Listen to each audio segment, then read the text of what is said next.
If you have your Bibles, you can turn to James chapter 5. James chapter 5, and it's been about 3 weeks, so I'm going to read where we left off. James chapter 5, verse 1. It's a real comforting scripture here to those who are wealthy. And actually it's not, but let's read it again. Come now, you rich, weep and howl for your miseries that are coming upon you.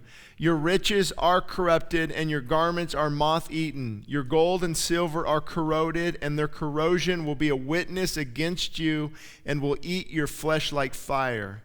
You have heaped up treasure in the last days. Indeed, the wages of the laborers who mowed your fields, which you kept back by fraud, cry out. And the cries of the reapers have reached the ears of the Lord of Sabaoth.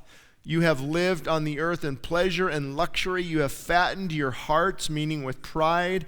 And as in the day of slaughter, you have condemned, you have murdered the just, and he does not resist you. Now that's a hard passage, but as we talked about before, the Bible talks to both the sinner and the saint. Charles Spurgeon said many years ago that when we preach, we actually encourage the saint but warn the sinner. And it's hard to find that balance, and that's what James is doing. He's writing to wealthy, rich, Jewish believers during the time of when this was written. These Jewish believers mainly have become fat, meaning prideful and arrogant in their hearts, and their wealth. They're taking pride in their wealth, and it was consuming them. And Matthew Henry, he's a commentator. I think it was probably in the 1600s or so. It was said that George Whitefield, a famous evangelist, would carry the Bible and a copy of Matthew Henry's commentaries. That's all he did when he traveled on horseback. Matthew Henry is probably one of the most prolific commentators I've read. It's hard because it's sometimes the Old English, but very insightful. He said, public calamities are most grievous to rich people who live in pleasure and are secure and sensual, and therefore they shall weep and howl more than other people for their miseries that shall come upon them.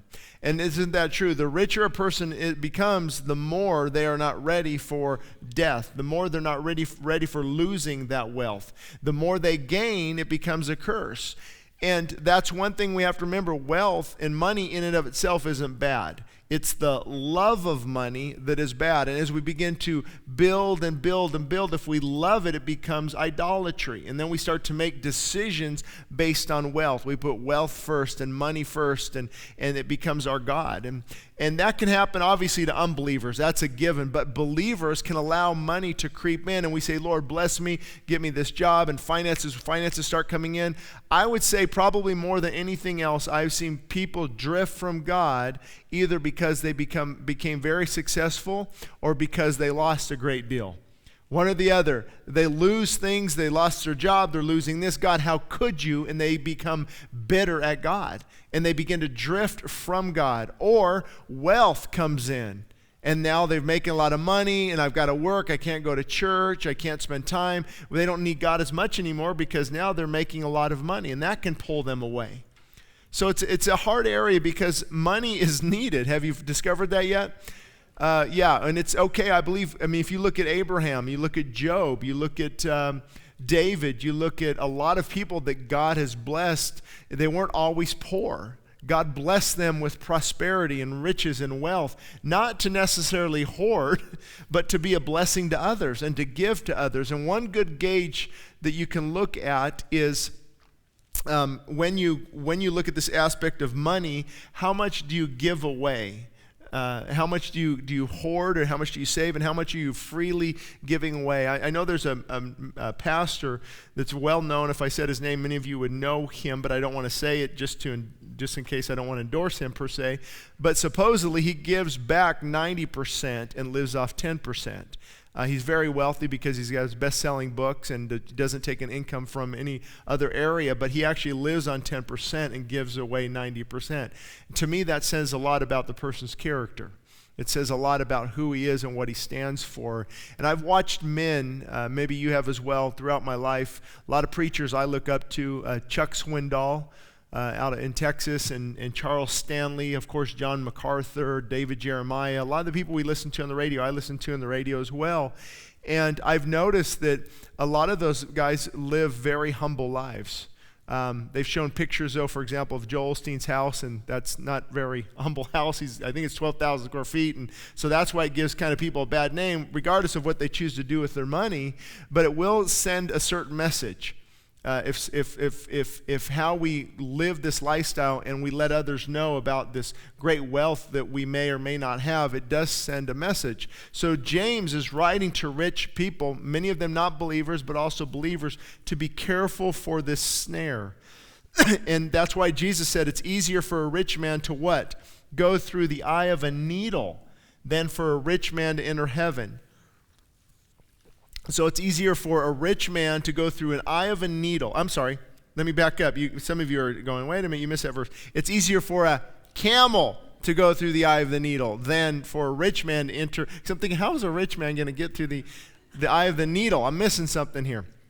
But the point was that doesn't happen, and the reason is because wealth draws a person away from God. Now, I don't know what your theology is. If you believe it's called election, where God elects certain people to salvation, or there's like Arminianism, where a person has to choose or reject.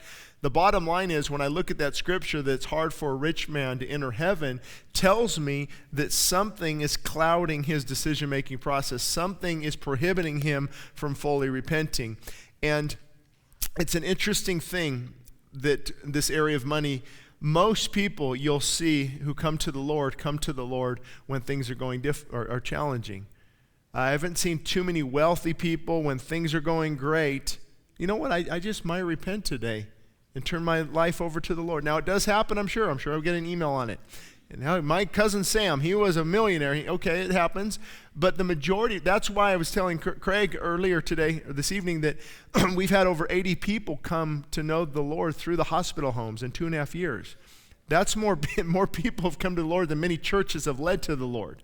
The reason is they're very receptive. I actually have to leave here tonight and go to one of them because there's a person dying, not doing good.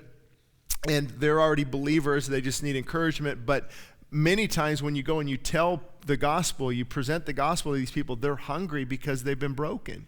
And money buys medicine, buys doctors, buys health many times, and we begin to trust in our wealth and not God. That's why it's a double-edged sword. It's a wonderful blessing. Here's the thing about money. Always remember this. It's a wonderful servant, but a terrible master. When you switch those over, and it becomes your master and not your servant, that's when you begin to cross a dangerous line. I've shared this before, and I'll share it again, and not to say me and my wife are perfect, because this is a hard area for most people. But when we purchased our home, when we did our bills, we made sure that we'd be able to give to the church right off the top, just like a normal large chunk, or just right off the top, and then everything else would come underneath that. And it was funny, when we went to the bank to get a loan 3 years ago, they were like, oh, you don't have to worry about that bill.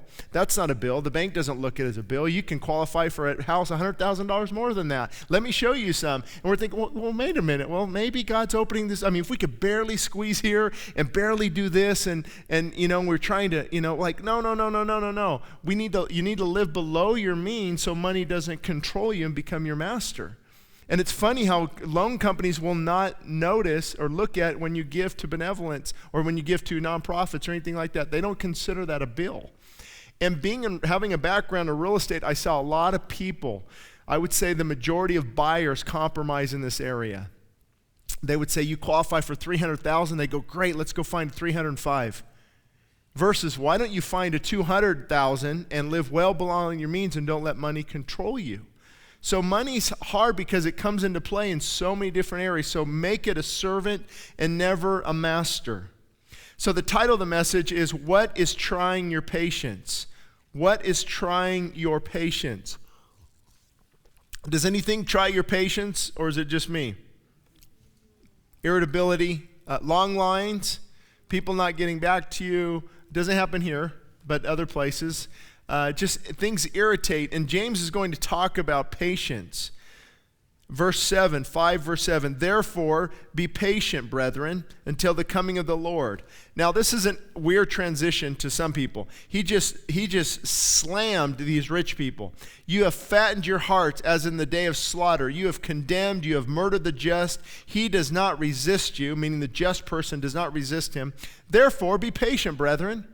It's like he just transitions from this severe rebuke to rich people, but therefore is obviously, why do we wonder what that word is there for? You look why it's there, and it goes back to this whole point. Therefore, here's what you need to do. Be patient, brethren, until the coming of the Lord. Here's what we need to do. See how the farmer waits for the precious fruit of the earth without grumbling and complaining. It doesn't say that in your Bible, but I'm adding that in there. That's what the whole point he's going to get to in a minute. See how the farmer waits for the precious fruit of the earth without grumbling and complaining. And he's giving an imagery there. You plant a corn seed. What farmer is going to go sit on his porch and the next day start getting mad at that seed for not growing? Like, why haven't you sprouted yet? I need that corn by tomorrow. And grumbling and complaining. The farmer doesn't do that. They know. I planted it. I'll come back and, gosh, when are they planting? Probably October. In this area, latter rains, former rains, and then harvest, 6 months, 7 months later. That's a waiting time, a process.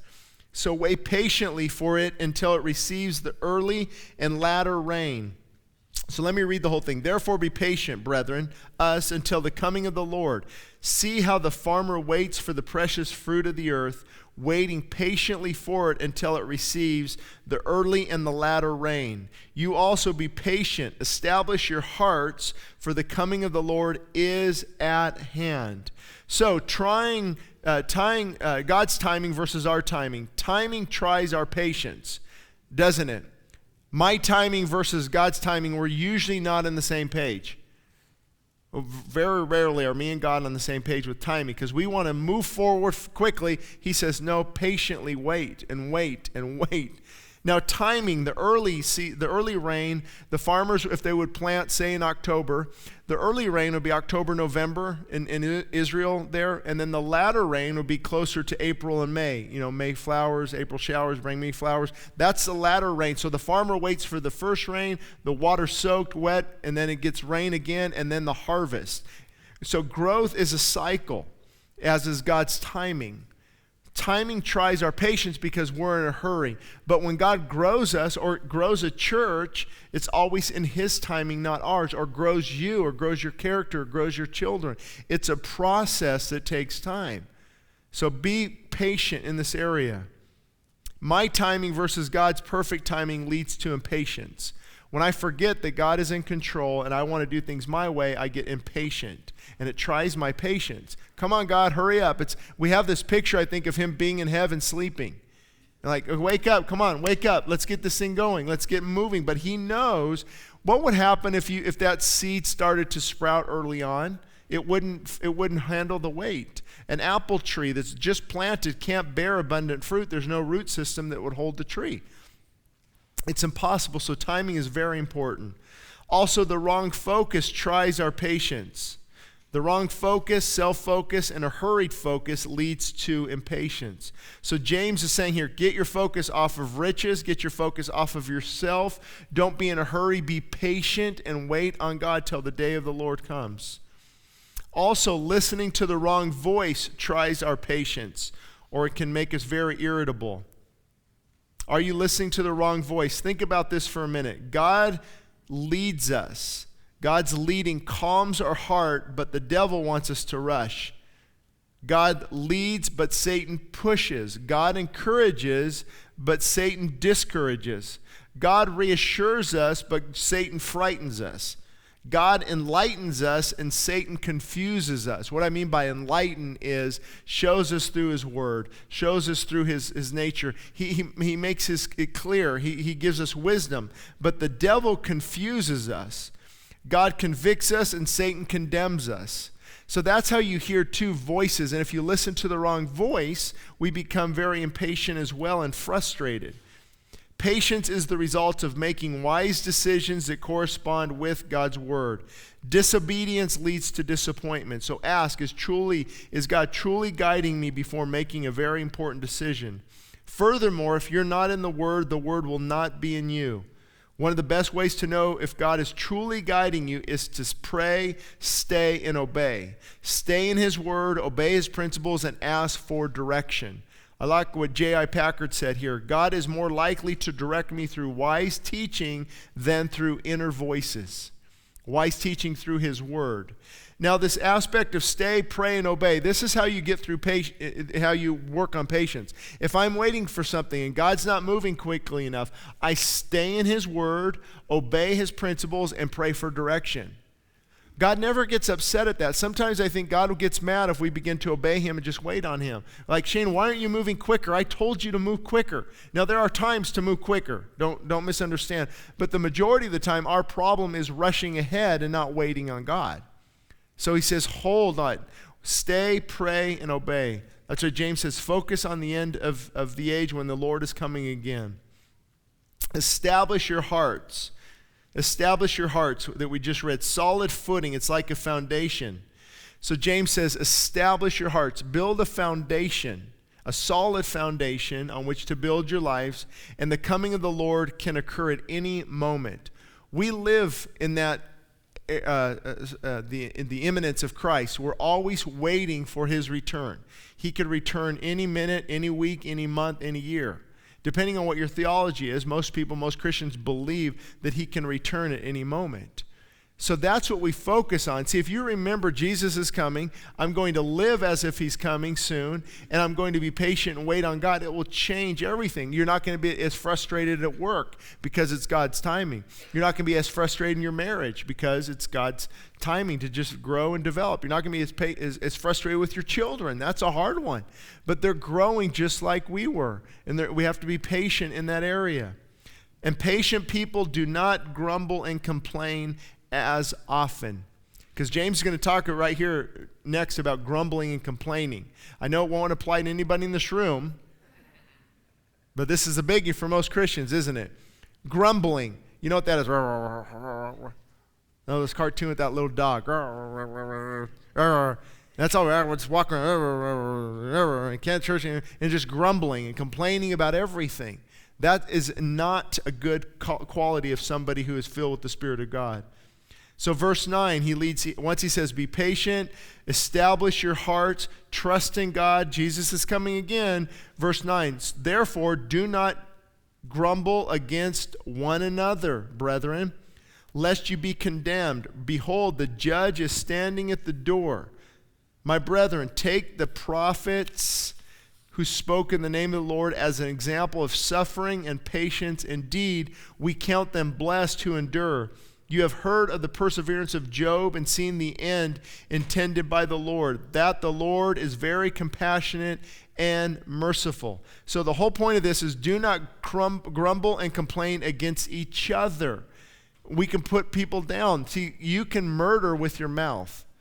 You can pull people down. It's a good test. Are we building each other up? And I honestly, that's one thing I'm excited about Westside Christian Fellowship. Maybe it's just me, but I don't hear a lot of this. Obviously it exists, but I don't hear a lot of people pulling themselves down or others down and gossip just going crazy. It's people who love the Lord and they'll struggle in this area, but grumbling and complaining is not a good thing because it says you will be condemned. By the same words you use, God will use those to judge you.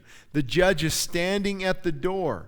My brethren, take the prophets who spoke in the name of the Lord as an example of suffering and patience. And it's interesting, I came across something where it says one another. Do not grumble against one another. Does the Bible say how to treat one another a couple more times throughout the scriptures? I don't know if that kind of jumped out at you, but it did to me, and I did a little research, and there are 59 one another verses. Look, I don't want to go through these all. We'd be here an hour, right? But there are 59 one another verses, how we should treat one another. That would be a good sermon. Title One Another. Because how we treat others really reflects what God is doing in your heart. He says, how can you love the Lord and disdain your brother? Here's just a few. Mark 9, live at peace with each other. John 13, John 13, a new commandment I give you, love one another as I have loved you, so you must love one another. John 13 again, 35, by this all men will know that you are my disciples if you have a PhD in theology. They'll know that you're my disciples if you read through the Bible every year. How does a person really know that a person is a follower of Christ? If they love one another. John 15, my commandment is this, love each other as I have loved you. Encourage each other in the faith, Romans 1, Romans 12. Be devoted to one another in brotherly love. Honor one another above yourself, Romans 12. Live in harmony with one another. Romans 13, let no debt remain outstanding except continuing the debt to love one another. What's Paul's problem here? What's Jesus' problem here? And it just keeps going on, one another, how we treat one another. Because my vertical relationship with God should flow horizontally. If I'm truly loving God, then I should horizontally, that should flow out into other people. If not, then we have to wonder what's going on in our heart. Because the Christ's love for us is shed abroad in our hearts to others.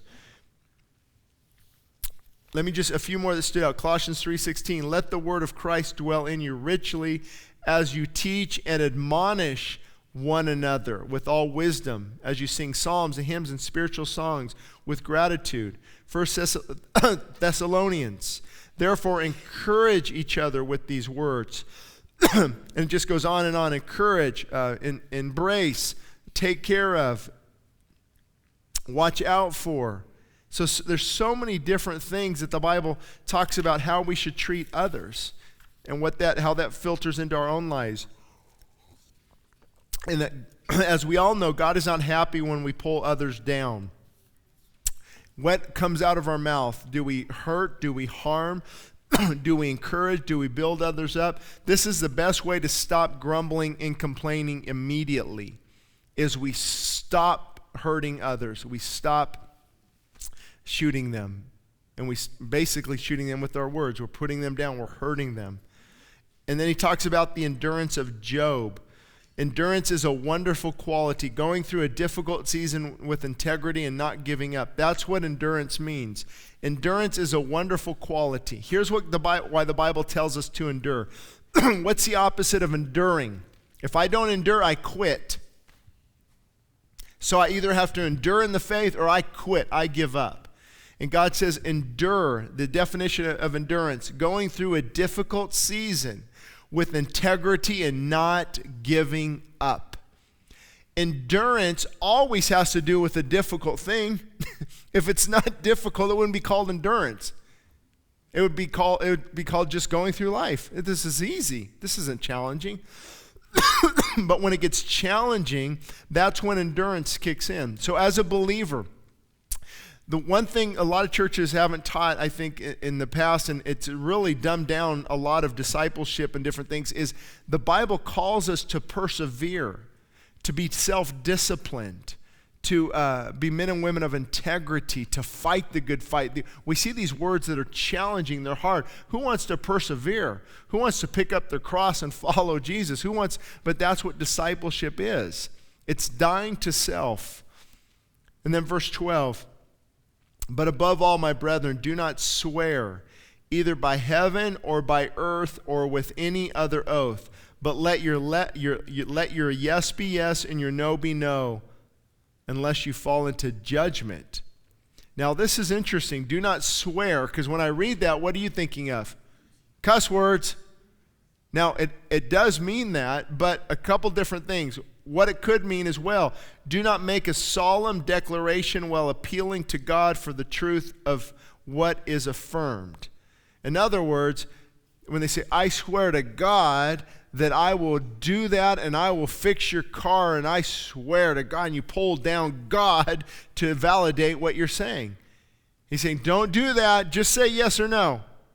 Just say yes or no. I think that's a wonderful lesson for Christians today because we're getting really bad in this area. We say yes just to make somebody feel better, and we plan on counseling later. Our yes and our no's are not yeses and no's. They're like, well, person, can you be at this event? Yes, I can. And then a week later, no, I can't. Something came up. He's saying, don't do that. Don't be double-minded. Let your yes be yes. See, I remember also when I was growing up, I was 12, 13, 14. I don't even think in construction there are now, but there weren't too many contracts. You know what the contract was? Jim, you agree to do this price for $1,000. That was it. Let your yes be yes. I mean, my dad, I don't remember signing very many contracts till later in his business. He would just tell them what the price was. You stood by that price even if you lost money. We've lost that. Now you've got to have all these paperwork drawn up and all these little loopholes. And just in case there's a loophole, I didn't really say that. I didn't really mean that. We've dumbed down what our word used to mean. When a person said something, they were bound by that to perform it. And guess what? You spoke a lot. You spoke a lot less, and you thought things through a lot more efficiently before you committed to something. And it's good to go back to that. If you can't do something, just say, no, I won't be able to do that. And if you say, yes, I can do that, I can volunteer. And we see this a lot. Yes, I can volunteer for children's ministry, for example, right? Ambrosia, you'll know this. People say, yes, I want to volunteer, and then it comes time to volunteer. Like, I don't want to volunteer. I'm tired. I want to sleep in. Well, let your yes be yes and your no be no. It's real easy to say yes, but when it comes time to do it, that's when it becomes hard. And now we've got all the excuses. I don't feel good today. I'm sick. I ran into this. There's traffic. And we have all this. We have a suitcase full of excuses. But get back to let your yes be yes and your no be no. If you say something, perform it. If you commit to something, see it through. Or at least say, I'll get back to you. Let me think about it. What's it involved? It's okay to get more information. So that's what he's saying here. Do not swear by heaven or by earth or by any other oath. So they would say, I swear by the temple. I swear by the gold in the temple that I will not do it. And they had to beef up their words because their commitment, their integrity was lacking. And James is saying, don't turn into that person. Also, do not swear could mean to make a promise or an oath. I promise to do this. I make an oath, and sometimes you can't fulfill that oath. And you have to be careful in that area as well. We are bound by our commitments and our words. So think of that next time. The next time you say yes or no, you are bound by that. You are bound by a yes or a no and perform it. Now, it does mean to be profane, which means disrespectful. So if I'm profane, I'm disrespectful, and I'm feeling a certain thing in my heart, and out of the abundance of the heart, the mouth is going to speak. So my heart's feeling a certain way, and I'm going to speak it. That's swearing. And that's why people take Jesus' name in vain or God's name in vain. It's that volcano inside that's getting ready to erupt, and they swear out, and they make this accusation, or they say these things that they're going to regret later. So James is saying, do not do this. When people or circumstances try our patience, here's what we need to do. This could be a good tip. It'll help some of you tomorrow morning, if not tonight. So on this area of patience, be quick to listen and slow to speak. But your flesh is going to feel the opposite. You're going to feel like, I can't wait for them to be quiet. I'm going to just let them have it. Are you the type of person who you're preparing what you're going to say as they're speaking? So you're not even listening to what they're going to say. You go, got it. Okay, as soon as you're done, I'm going to let you have it. The machine gun approach. But we learned earlier in our study that be quick to listen, and then slow to speak. Because what happens is you're listening, and then you're slowing your words, you're thinking them through. And I can't tell you how many times I've been quick to say something. And once I let a person just speak, and sometimes in counseling, sometimes at the hospital homes, and an hour would go by or half hour, how I responded was not even close to what I was initially going to say. It's like, oh, I'm so glad I didn't open my mouth, because I didn't hear the whole story. The person's been abused. molested, been discarded, and I start to listen. And then my, advice, well, here's what the Bible says, that I was going to just right at them. After I listened, then I was able to weigh my words carefully and respond instead of react. Now, I wish I could tell you I do that all the time. Doesn't happen. That's why he says just be quick, be very quick to listen, slow to speak. Another great tool to do is when you're upset, save that draft text or save that email. Come back and read it later when you calm down. And 9 times out of 10, you'll hit the delete button or the edit, edit it very nicely. And that's what, because the enemy wants us to do impulsive. Here's what impulse is. My flesh gets hurt. My flesh feels offended. I'm going to lash out. The flesh lashes out. So the flesh has to be brought in submission to the things of the Spirit. So instead of lashing out, I'm going to take it in. Instead of speaking my mind, I'm going to listen. So that's a reaction is often of the flesh. You hit somebody, what are they going to do? Hit you back. When I grew up, is that how it was, guys? Maybe you fought when you're younger. Somebody hit you, they're like, you're not going to just turn the other cheek and think about it. You're okay, you hit me and now we're on. It was just that immediate thing. Same thing happens at home. What happens at home when your spouse says something? Right? Go back and forth, back and forth. And we don't, okay, how can I help? How can I listen? And be quick, very quick to listen and slow to speak. Respond to somebody, don't react. Here's why. A reaction usually calls for an apology. When you react, you have to apologize later often. But when you sit and you respond, you weigh your words carefully. Something I do sometimes, you could try, is just say, I'll get back to you. Let me get back to you. Let me process this. Let me think about it, and I'll get back to you. Because what's going on in here is probably not going to be a good idea. So you just let them know you want to process it and get back to them. Say yes or no versus getting in long discussions, because in the multitude of words, sin is not lacking. What he says, yes or no. If you say, well, yes, I can do it, but next week this, and by following week, and what's it really involved, and how long do I have to commit, and you start to, you backpedal, and you're just yes or no. Yes or no, and let the person know that you are committed to that and keep that on track. And it's God's timing, not ours. Always remember that. It's God's timing. That's what James is saying here. It's God's timing. Look at how the farmer watches the corn grow. It's God's timing. What's he doing in your life? What's he building in your life? If you're praying for patience, guess what? How are you going to develop patience? By waiting and by being challenged with things that try your patience. There's nobody's going to wake up and go, you know what, I'm so patient now as a person. I used to be very difficult last week, and now I'm the most patient person that I've ever met. It's a process. Now, granted, when an unbeliever comes to know the Lord, you see a major change take place. They used to be hot-headed and heavy-handed and mean and quick-tempered, and now you see a complete change in them. That's because their spirit is changing. The old man is dying, the new man is living.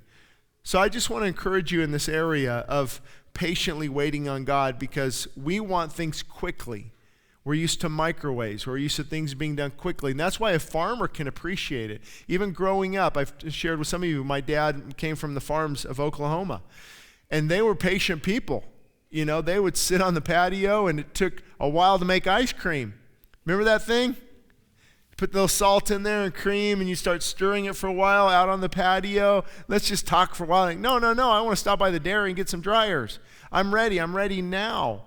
That's one thing with our culture, with our phones and everything. We've forgotten how to wait. We've forgotten to just patiently wait on God, and we become fast-paced.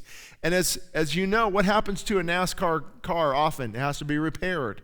What happens when we're running on high adrenaline, fast-paced all the time? Our body's going to break down. We were not created to move so quickly. We were created to wait patiently on God and allow things in His timing. So I'm going to conclude with that. It was about 35 minutes or so, a sermon. And Brad's going to come up and do a few songs. And take this time during worship. What I usually do is just identify, Lord, I'm impatient in this area. I'm impatient in traffic. That in the past, that's been bad for me because I wish I had a sign that came up on my tailgate said, please back off. Because I don't like people right on you and being in traffic. Lord, help me with patience. Help me with kids sometimes, my own kids. Like, come on, you guys, you don't get it. You're impatient. Hurry up, come on, hurry up, get out the door. And like, where's my shoes? Where's my book? Where's my Awana book? Where's my jacket? And impatience. So Lord, help me in these areas. You have to identify those areas. Because what you do is you bring them to the light. Lord, I'm impatient with my spouse. I've got a quick tongue. I'm not listening with my children. I'm impatient at work. I frustrate people at work. Lord, help me in these areas and identify them. So then you can begin to work on them. By identifying them, what will happen is tomorrow or this week when the things come up, you'll say, aha, this is what I identified. This is what I prayed for, and this is what's happening. Here's how I'm going to react to it. Here's how I'm going to respond. And God will begin to change your heart. Trust me, coming from a type A personality, that God can really do a major work when you just wait on Him and realize that God is sovereign. And when you go ahead of God, there's problems. When you try to push doors open that shouldn't be open just yet, there are problems. In His timing, He knows what His perfect will is. So rest in that. Have comfort in that. You've got a God who said, I'll guide you, I'll lead you, just wait on me. And one thing I love about God, if you're waiting on Him, you're asking for direction, He will literally kick you through some doors. He'll open doors. He'll show you things. You're like, Lord, what do I take this job? I don't know what to do, God. I'm just going to wait on you. I'm going to wait on you. This job says, hey, we're going to need to lay you off next month. What? And then this job says, hey, can you start next month? How'd that happen? I waited on God. Same thing when we were praying about the churches coming together. Lord, I'm just going to wait on you because I have no clue. I'm just going to wait on you. I have no clue. And then they asked me to preach here, and that felt wonderful. The people were great and the atmosphere, and you could feel it was all coming together. Lord, you're going to have to push us. God, you're going to have to push us into it. And we just waited and wait. People are like, what? Don't rush ahead and just let God push you into things. Now, we can become lazy sometimes and not do anything. I'm not talking about that. I hope you understand that. And there's so many different things that this can apply to. But when you wait on God to answer prayer, just say, Lord, show me what you want me to do today, and allow Him to open and close those doors. He will do it if you trust in Him.